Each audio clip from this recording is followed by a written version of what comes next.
ဒေါသဆိုတဲ့သဘောတရားကသူကပထမစိတ်ထဲမှာဖြစ်တာဒေါသဖြစ်တော့မယ်ဆိုရင်ကိုယ်ကိုစမ်းသပ်ကြည့်ဒေါသဖြစ်လာပြီဆိုလို့ရှိရင်အကဲခတ်ကြည့်မကျေနပ်တဲ့စိတ်ကလေးအရင်ပေါ်လာတယ်ပေါ်လာပြီးတဲ့အခါမှာသူကတဆင်းချင်းပေါက်ကွဲလာတာမကျေနပ်တဲ့စိတ်လေးပေါ်လာတယ်ပေါ်လာလိုက်တာနဲ့တပြိုင်နက်မျက်နာကหนีသွားတယ်မျက်လုံးကหนีလာတယ်ဒီတဲ့နည်းနည်းကြီးလာရင်အသားကဆက်ဆက်တုံလာထိတဲ့အရှိမအဲ့ဒီလောက်ကိုမထိန်နိုင်လို့ရှိရင်နှုတ်ပါလာတယ်အဲ့ဒီနောက်မထိန်ရင်လက်ပါလာဒေါသကတဆင်းချင်းပေါက်ကွဲတာဖြစ်တယ်သို့တော့ချက်ချင်းဝုန်းတိုင်းလို့ဖြစ်သွားတာလည်းပဲသူ process နဲ့သွားတာဖြစ်စဉ်တစ်ခုရှိတယ်ပြင်ဘက်မှာပေါက်ကွဲသွားတဲ့ပုဂ္ဂိုလ်လည်းရှိတယ်ချက်ချင်းကြီးဖြစ်သွားတာလည်းရှိတယ်သူကတဆင်းပြီးတဆင်းတက်လာတာဒေါသဆိုဒါမို့မနောပရောတိကနတ်တွေသိတယ်ဆိုတာအဲ့ဒီသဘောပဲ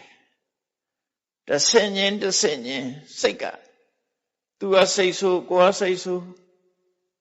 အပြန်လှန်နေစိတ်ဆိုးလာတဲ့အခါသူဒေါသကိုယ်ဒေါသမနိုင်နိုင်တဲ့အခါမှာနှုတ်စလုံးသေးသွားအတူထိန်လိုက်လို့ရှိရင်ပြေးသွားနိုင်တယ်လေလူနှစ်ယောက်ရံဖြစ်ပြီဆိုရင်တယောက်ကဆက်ရင်နောက်တယောက်ကဆက်ရတယ်တယောက်ကရိုက်ရင်နောက်တယောက်ကပြန်ရိုက်တယ်ဒေါသအရှိန်တက်လာတာ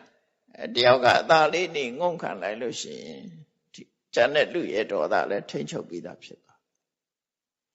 အဲ့ဒါကိုတရားမင်းကြီးကလည်းရင်တော့ပြောရတာဥပိဏံတိကိစ္ဆန္ဒနာနှစ်ယောက်စလုံးအတွက်ခုစားပေးတာနော်သိခဏဟာနှစ်ယောက်စလုံးအတွက်ကောင်းတယ်ဒေါသဆိုတဲ့အယူစိတ်ကိုကုစားတဲ့နေရာမှာအဲ့ဒါသိခဏညာအကောင်းဆုံးပဲအမှန်တော့ယူတာပဲလေလူတွေကလောဘဖြစ်တာပဲဖြစ်ဒေါသဖြစ်တာပဲဖြစ်ဒါဆိုင်ကိုပဲခဏတာယူသွားတာပဲ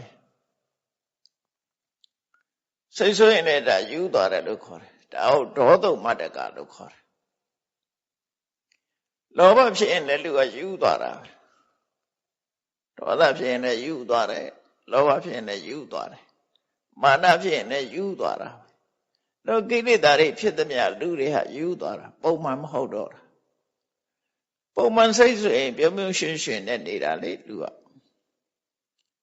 တူခင်မင်းနဲ့စိတ်နဲ့နေတာဒါပုံမှန်အဲ့ဒီလောဘဒေါသမောဟဝင်လာတာနဲ့တပြိုင်နက်လူဟာယူသွတ်သွားပြီ